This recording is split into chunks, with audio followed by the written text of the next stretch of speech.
ایک دفعہ شیطان آیا ہمارے نبی سے ملنے، تو آپ نے اس سے پوچھا تیرے دشمن کتنے؟ وہ مسلمان جو 24 گھنٹے باوضو رہتا ہے، 5 نمازیں ہیں، 30 روزے، زکوٰۃ اور حج مالداروں پر ہے۔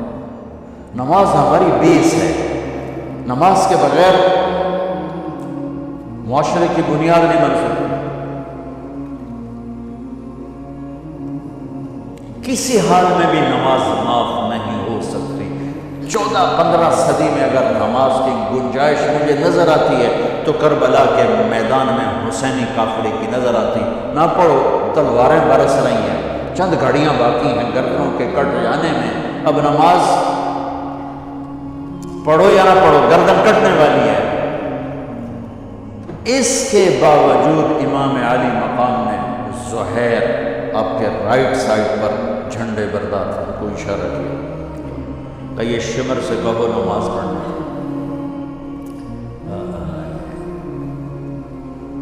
تو انہوں نے آگے بڑھ کے کہا نماز پڑھنے تھوڑی دیر کے لیے رک جاؤ۔ وہ کہنے لگا ہماری تلوار نہیں رکے گی۔ انہوں نے آ کر کہا یہ جواب ہے۔ امام علی مقام نے فرمایا پھر نماز بھی نہیں چھوٹے گی۔ یہ میٹنگ تھی، نماز یاد نہیں رہی، میٹنگ بڑی لمبی ہو گئی، نماز چھوٹ گئی، سارے دروازے بند کر۔ حالانکہ اللہ کی قسم اگر یہ قافلہ نماز نہ بھی پڑھتا تو ان کے لیے جنت کے دروازے کھل چکے تھے، چونکہ جنگ سے پہلے آنکھ لگی، آنکھ کھلی تو مسکرائے۔ تو بہن نے پوچھا یہ کوئی ہنسنے کا وقت ہے؟ موت سر پہ کھڑی، کہنے لگے یہی تو ہنسنے کا وقت ہے۔ خواب میں اللہ کے نبی آئے ہیں، کہہ رہے ہیں بیٹا میں لینے کے لیے آ چکا۔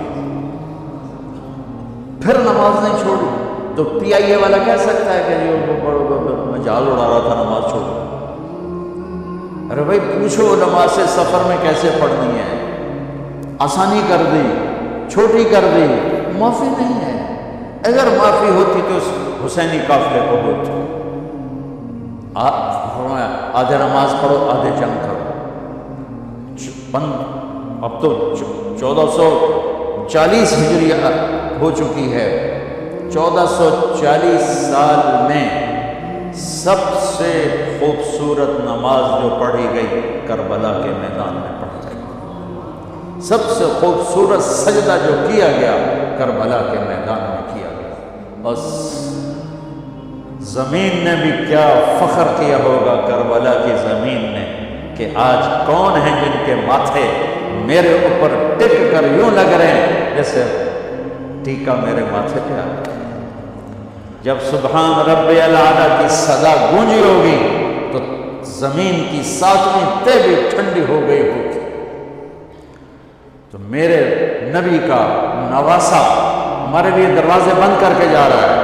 کسی حال میں نہیں چھوڑ سکتے نماز، سوائے اس کے کہ بے ہوش ہو جاؤ، چلو ٹھیک ہے، اس کے علاوہ نہیں چھوڑ سکتے۔ لیٹے لیٹے پڑھو، نہیں اٹھ سکتے لیٹے پڑھو، آنکھوں کے اشارے سے پڑھو، چھوڑ نہیں سکتے۔ آدھوں نے نماز پڑھی، آدھوں نے جنگ کی، پھر آدھوں نے نماز پڑھی اور سب نے جنگ کی، اور عصر میں سب نیزے پہ چڑھ چکے تھے۔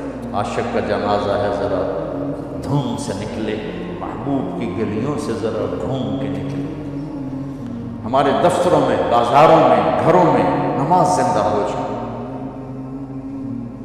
روزہ تو سال کے بعد آئے گا، بیمار ہے تو چھٹی، مسافر ہے تو چھٹی بعد میں رکھ لینا۔ زکوٰۃ پیسے والے پر ہے، حج پیسے والے پر ہے، ایک نماز ایسا فریضہ ہے جس کے لیے میرے رب نے 700 دفعہ قرآن کو ہلا دیا ہے۔ نماز نماز، کبھی لفظ صلاۃ کے ساتھ، کبھی اور الفاظ کے ساتھ۔ 700 ایک آرڈر آ جائے ملک صاحب کا تو اب ہل جاؤ، آرڈر آ گیا، آرڈر آ گیا۔ میرا رب 700 دفعہ کہے تو تمہاری مسجد خالی ہو کہ ہمیں اپنے اللہ اور اس کے رسول کی عظمت اور ہیبت کا پتہ نہیں ہے۔ نماز کے بعد زندگی اگر ساری نماز بنانا چاہتے ہیں، نمازیں کتنی ہیں بھائی بولو؟ 6 ہو سکتی ہیں، 7 ہو سکتی ہیں، نہیں ہو سکتی۔ اگر ساری زندگی نماز بنانا چاہتے ہو کہ میری پوری زندگی نماز بن جائے، چاہے میں آفس میں ہوں چاہے میں جوڑیا بازار میں ہوں، چاہے میں جہاز اڑا رہا ہوں، چاہے کھوتا ریڑی ہوں۔ ایک حدیث سناتا ہوں، صرف ایک حدیث، اس ایک حدیث پہ عمل ہو جائے تو ساری زندگی عبادت بن جائے گی، ساری زندگی بندگی بن جائے گی۔ میرے نبی نے فرمایا اربع اذا کانت فیک، کہ میری امت 4 باتیں ہیں۔ میں قربان جاؤں، میرے نبی بڑے بڑے وظیفے نہیں بتاتے تھے، اپنی امت کو مشقت میں ڈالنے سے بچتے تھے، چھوٹے چھوٹے وظیفے بتاتے۔ ایک صحابی ہے، یا رسول اللہ تنگی ہے رزق کی، وظیفہ بتائیں۔ کتنے لمبے لمبے وظیفے لوگ پڑھ رہے ہیں کہ کاروبار کھل جائے اور روزی بڑھ جائے، کتنے لمبے چوڑے، کتنے کتابوں میں ایڈے بڑے وظیفے لکھے ہوئے، پڑھ انہیں بندہ بڈھا ہو جائے۔ میں قربان جاؤں یا رسول اللہ آپ کی شفقتوں پر، آپ کی رحمتوں پر، سنو یہ کرو، میری بات نہیں ہے، میرے نبی کی بات ہے۔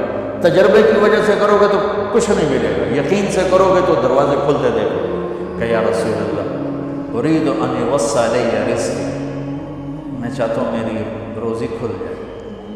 تو آپ نے کہا ادم علی الطہارہ یوسع علیک رزقک، تو باوضو رہا کر تیرا رزق کھل جائے۔ کوئی زور لگتا ہے؟ تمہارے یہاں تو سردی ہوتی ہی کوئی نہیں کہ بھئی ٹھنڈا پانی ہے کیسے وضو، یہ تو ہمارے لیے مسئلہ ہے کہ بھئی ٹھنڈا پانی ہے کیسے وضو۔ وہ ہمارے گاؤں کا مراسی مجھے مل گیا، میں نے کہا چل نماز پڑھے گی، نہیں جی میاں جی سردی بڑی نہ لے جاؤ، سردی بڑی، مراسیوں کو سردی زیادہ، میں کہا نہیں آج تک نماز پڑھا کے چھوڑنا۔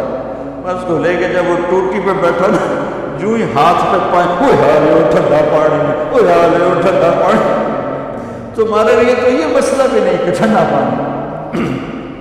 میرے نبی کی یہ سارا مجمع لے لو، یہ اوپر مستورات لے لو، ادم علی الطہارہ یوسع علیک رزقک، میرے نبی نے فرمایا باوضو رہنا شروع کر دے، اللہ تیرا رزق کھول دے گا۔ اب یہ اللہ رسول کی آپس کی بات ہے تو میری بات ہوتی تو دیوار پہ مارو، تجربہ کرو۔ نبی کی بات کو تجربہ کر کے نہیں کرتے، یقین کے ساتھ کرتے ہیں۔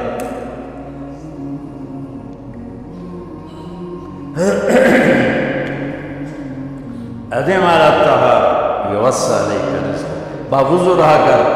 اچھا باوضو رہنے کے اور فائدے، اللہ پیار کرتا ہے، شیطان ڈرتا ہے، اور وضو ہوگا تو نماز آپ ہی پڑھی جائے گی، چل یار وضو ہے 4 فرضی پڑھ لیں۔ ایک دفعہ شیطان آیا ہمارے نبی سے ملنے، تو آپ نے اس سے پوچھا تیرے دشمن کتنے؟ کہنے لگا 15۔ آپ نے فرمایا کون کون ہے؟